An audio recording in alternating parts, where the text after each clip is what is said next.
Johnson attends the London College of Communication on International Day to End Impunity for Crimes Against Journalists on November 2nd. By Stefan RousseauAFPGetty Images.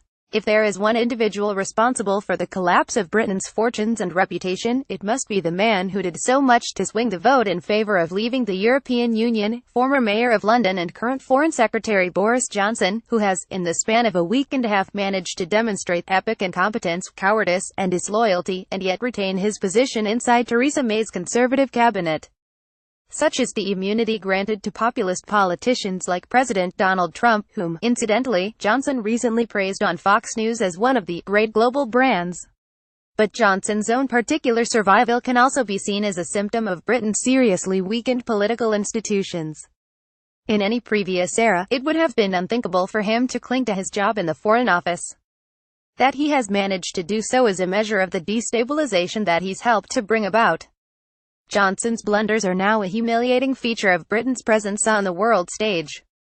Long ago we got used to his casual racism, as he referred to both Africans with watermelon smiles and flag-waving Pakistanis, and more recently suggested that Sirte, in Libya, could be the new Dubai once the bodies had been swept away. A week and a half ago, he was responsible for the particularly stupid error of telling a parliamentary select committee that a British woman named Nazanin Zaghari-Ratcliffe, held in Iran for the last 18 months on charges of undermining the Iranian state, was in fact teaching journalism and was not, as she has always insisted, on vacation.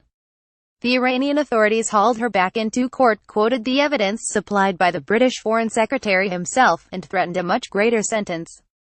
A few days after his committee appearance, Johnson was still not admitting to the blunder and instead flatly denied that the new court proceedings in Iran against this patently innocent woman had anything to do with his statement.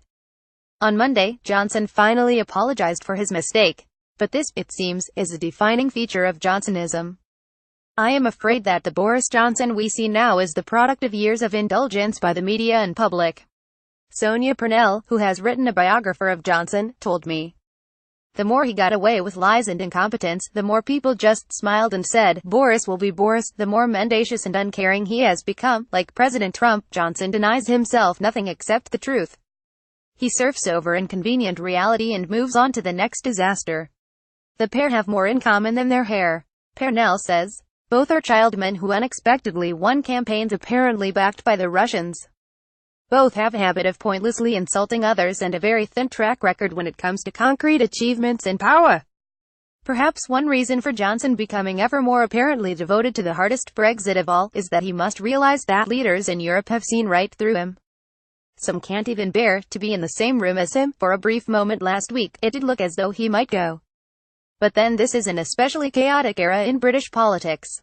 In the previous few days, Prime Minister May had already lost through forced resignations, Defence Secretary Sir Michael Fallon inappropriate UAL behaviour and International Development Secretary Priti Patel concealing unofficial contacts with the Israeli government, and she could not let another go without endangering her government. Had May asked for his resignation, she would have had the support of Labour leader Jeremy Corbyn, who delivered a statement to the Observer newspaper last Saturday evening demanding Johnson be sacked. Because, he said, the Foreign Secretary consistently let the country down. This is unusual behavior for the leader of the opposition, but no one can seriously disagree with his charge. As the Observer went to press with Corbyn's statement, journalists at the Daily Mail on Sunday prepared another story involving Johnson and his on-off ally the Secretary for the Environment, Michael Gove, which has much more serious implications for Britain's future. It seems the pair wrote the Prime Minister a threatening letter last month, which instructed her to achieve a total break with Brussels, gave her a lecture on running a more confident government, and then provided a list of hardline demands on Brexit. Johnson and Gove have declined to comment. What this presumably tells us about the weakness of the May government and the state of cabinet relations is shocking. It was as though two generals had mounted a bloodless coup and were now instructing their puppet leader how to behave. But let's not forget that this letter must have been leaked by the Prime Minister's office, because it reportedly had such very limited distribution. If true, No. 10 believes that it is better to warn the public of what is going on behind the scenes, even though it makes May look weak, than to stay silent. In short, the Prime Minister, who voted to remain in the EU, seems to be fighting for a negotiated settlement, which will involve paying billions of pounds to the EU. In a divorce settlement, Johnson, impossibly, would have her submit Britain to a hard Brexit without paying a cent. Boris Johnson, although palpably inept and dishonest to the majority of Britons, will not be happy until he becomes Prime Minister, and it is plain that he will do anything to achieve that goal and push Britain, already weakened and impoverished by the Brexit vote, into a harsh and friendless world. He seems to believe it is his destiny. In his recent book about the wartime leader Winston Churchill, it is obvious that the reader is being invited to make comparisons between the author and subject, as well as allow for a slew of mistakes and disasters in the run-up to a great leader's historic moment. Johnson's Churchill complex is just one given in the mess that is British politics. There are many other characters and influences at play, and, right now, it is impossible to say how things are going to turn out. With the economy worsening and concerns about staffing at the National Health Service this winter after a 96% fall in registrations from EU countries, public opinion is on the move, and it could shift to a decisive anti-Brexit position in the first half of next year. There may well be another general election, but my hunch is that the current crisis will come to a head in a historic parliamentary occasion, like the one in 1940 after Britain's disastrous Norway campaign, which resulted in Prime Minister Neville Chamberlain resigning and being replaced by Winston Churchill. This is the subject of Nicholas Shakespeare's gripping new book, 6 Minutes in May, which shows that once the House of Commons is given the freedom to debate an issue, anything can happen.